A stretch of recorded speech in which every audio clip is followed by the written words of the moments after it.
Do you swear that the testimony you're about to give before this committee will be the truth, the whole truth, and nothing but the truth, so help you God? Thank you very much. Less than 2 weeks ago, Dr. Ford publicly accused me of committing wrongdoing at an event more than 36 years ago. I drank one beer. Brett and Mark were visibly drunk. I was pushed from behind into a bedroom across from the bathroom. I couldn't see who pushed me. Brett and Mark came into the bedroom and locked the door behind them. The day after the allegation appeared, I told this committee that I wanted a hearing as soon as possible to clear my name. Brett groped me and tried to take off my clothes. Unfortunately, it took the committee 10 days to get to this hearing. In those 10 long days, as was predictable and as I predicted, my family and my name have been totally and permanently destroyed. During this assault, Mark came over and jumped on the bed twice while Brett was on top of me. And the last time that he did this, we toppled over and Brett was no longer on top of me. I was able to get up and run out of the room. I'm not questioning that Dr. Ford may have been sexually assaulted by some person in some place at some time. But I have never done this to her or to anyone. That's not who I am. It is not who I was. I am innocent of this charge. I told my husband before we were married that I had experienced a sexual assault. I had never told the details to anyone, the specific details, until May 2012 during a couples counseling session. The reason this came up in counseling is that my husband and I had completed a very extensive, very long remodel of our home, and I insisted on a second front door, an idea that he and others disagreed with and could not understand. In explaining why I wanted a second front door, I began to describe the assault in detail. I intend no ill will to Dr. Ford and her family. The other night, Ashley and my daughter Liza said their prayers, and little Liza, all 10 years old,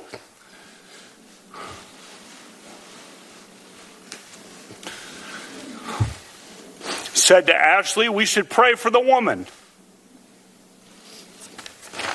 It's a lot of wisdom from a 10-year-old. We mean no ill will. I recall saying that the boy who assaulted me could someday be on the U.S. Supreme Court and spoke a bit about his background at an elitist all-boys school in Bethesda, Maryland. My husband recalls that I named my attacker as Brett Kavanaugh. Until July 2018, I had never named Mr. Kavanaugh as my attacker outside of therapy. This changed in early July 2018. I saw press reports stating that Brett Kavanaugh was on the short list of a list of very well-qualified Supreme Court nominees. I thought it was my civic duty to relay the information I had about Mr. Kavanaugh's conduct so that those considering his nomination would know about this assault. This whole 2-week effort has been a calculated and orchestrated political hit, fueled with apparent pent-up anger about President Trump and the 2016 election, fear that has been unfairly stoked about my judicial record, revenge on behalf of the Clintons, and millions of dollars in money from outside left-wing opposition groups. This is a circus. Can you tell us what you don't forget about that night? The stairwell, the living room, the bedroom, the bed on the right side of the room. As you walk into the room, there was a bed to the right, the bathroom in close proximity, the laughter, the uproarious laughter. Did Leland Kaiser, now Kaiser, ever follow up with you and say, hey, what happened to you? I'm talking about like the next day. Oh, no. She didn't know about the event. She was downstairs during the event, and I did not share it with her. All 4 people allegedly at the event, including Dr. Ford's longtime friend, Ms. Kaiser, have said they recall no such event. Her longtime friend, Ms. Kaiser, said under penalty of felony that she does not know me and does not believe she ever saw me at a party ever. Here is the quote from Ms. Kaiser's attorney's letter. Quote, simply put, Ms. Kaiser does not know Mr. Kavanaugh, and she has no recollection of ever being at a party or gathering where he was present, with or without Dr. Ford. End quote.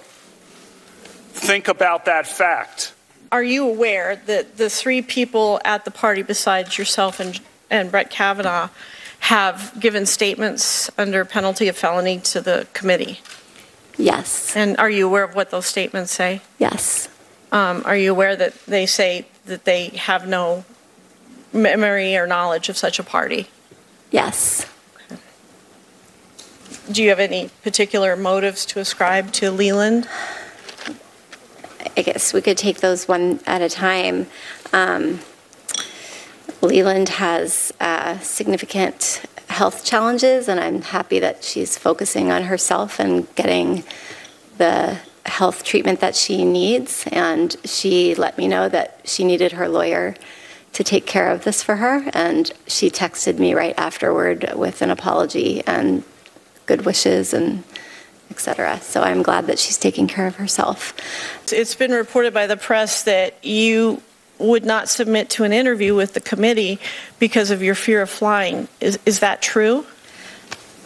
Well, I was hoping that they would come to me, but then realized that was an unrealistic request. Was it communicated to you by your counsel or someone else that the committee had asked to interview you and that they offered to come out to California to do so? We're going to object, Mr. Chairman, to any call for privileged conversations between counsel and Dr. Ford. It's a privileged conversation. Could you validate the fact that the offer was made without her saying a word? Is it possible for that question to be answered without violating any consul relationships? Can I say something to you? Do you mind if I say something to you directly? Yeah. I just appreciate that you did offer that. I wasn't clear on what the offer was. If you were going to come out to see me, I would have happily hosted you and had been happy to speak with you out there. I just did not. It wasn't clear to me that that was the case. What I was hoping was to avoid having to get on an airplane, but I eventually was able to get up the gumption with the help of some friends and get on the plane.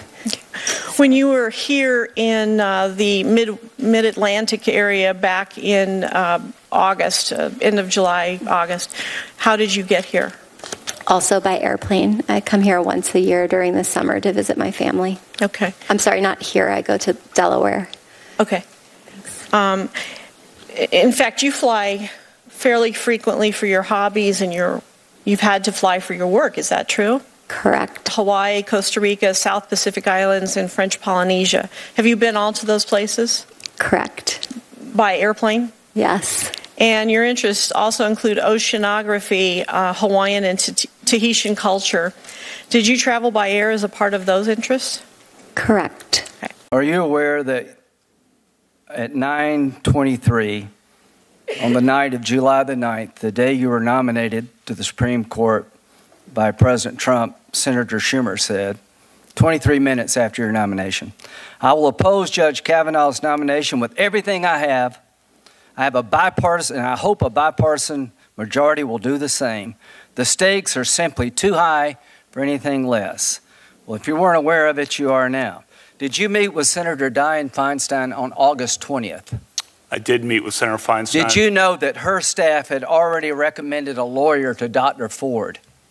I did not know that. Did you know that her and her staff had this allegations for over 20 days? I did not know that at the time. If you wanted an FBI investigation, you could have come to us. What you want to do is destroy this guy's life, hold this seat open, and hope you win in 2020. You've said that, not me. It just seemed to me then when these allegations came forward that you would want the FBI to investigate those claims and clear it up once and for all. Senator, the committee investigates. It's not for me to say how to do it, but just so you know, the FBI doesn't reach a conclusion. They would give you a couple 302s that just tell you what we said. So I'm here. I wanted to be here. I wanted to be here the next day. It's an outrage that I was not allowed to come and immediately defend my name and say I didn't do this and give you all this evidence. I'm not even in D.C. on the weekends in the summer of 1982. This is the most unethical sham since I've been in politics. And if you really wanted to know the truth, you sure as hell wouldn't have done what you've done to this guy. I would hope that all the members of the committee would join me in saying we're going to abide by your wishes and we will have that investigation. I welcome whatever the committee wants to do because I'm telling the truth. I want to know what you want to do. I'm telling the truth. I want to know what you want to do, Judge. I'm innocent. I'm innocent of this charge. Then you're prepared for an FBI investigation? They don't reach conclusions. You reach the conclusion, No, Senator. but they do investigate questions. I'm innocent. And you can't have it both ways, Judge. You can't say here at the beginning, I wanted a hearing. Moment, Look, I welcome any kind of investigation. This thing was then sprung walk on away me. from this. If there is no truth to her charges, the FBI investigation will show that. Or are you afraid that they might not? Oh, come on, gee whiz. The FBI does not reach. That's a phony question because the FBI doesn't reach conclusions. They just provide the 302s. With 302s, so I can explain to people who don't know what that is. They just go and do what you're doing, ask questions, and then type up a report. They don't reach the bottom line conclusion. Since this FBI thing keeps coming up all the time, let's get back to basics. Joe Biden, quote, "The next person who refers to an FBI report as being worth anything obviously doesn't understand anything. The FBI explicitly does not in this or any other case reach a conclusion, period. They say, he said, she said, they said, period." So when people wave an FBI report before you or even bring it up now as something prospectively, that wasn't in his quote. Understand they do not reach conclusions. They do not make recommendations. I cannot imagine what you and your family have gone through. Boy, y'all want power. God, I hope you never get it. I hope the American people can see through this sham, that you knew about it and you held it. I did not hide Dr. Ford's allegations. I did not leak her story. She asked me to hold it confidential, and I kept it confidential as she asked. She apparently was stalked by the press, felt that what happened, she was forced to come forward, and her greatest fear was realized. Can you tell us that your staff did not leak it? Oh, I don't believe my staff would leak it. I have not asked that question directly, but I do not believe they would. I mean, how in the world could that get in the hands of the press? The answer is no.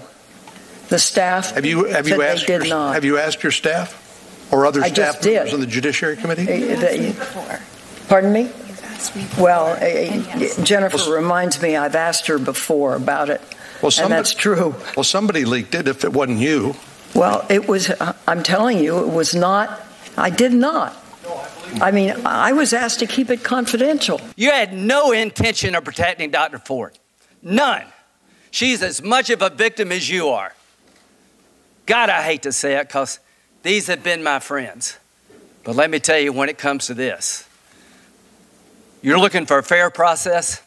You came to the wrong town at the wrong time, my friend.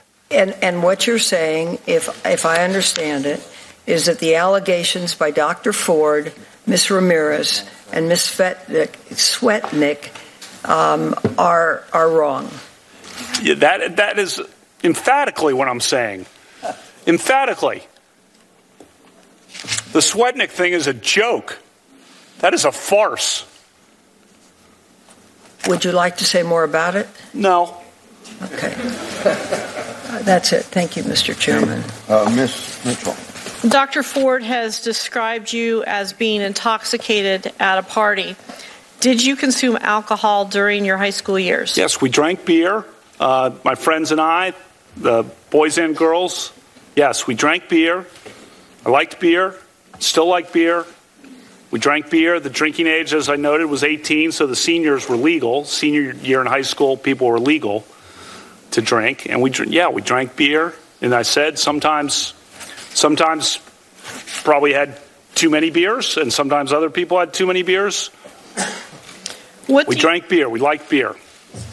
One thing I can tell you, you should be proud of. Ashley, you should be proud of this.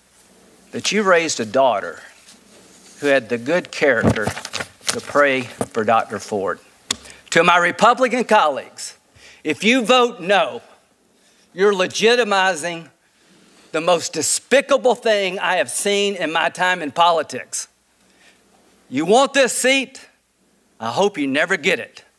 I hope you're on the Supreme Court. That's exactly where you should be. And I hope that the American people will see through this charade.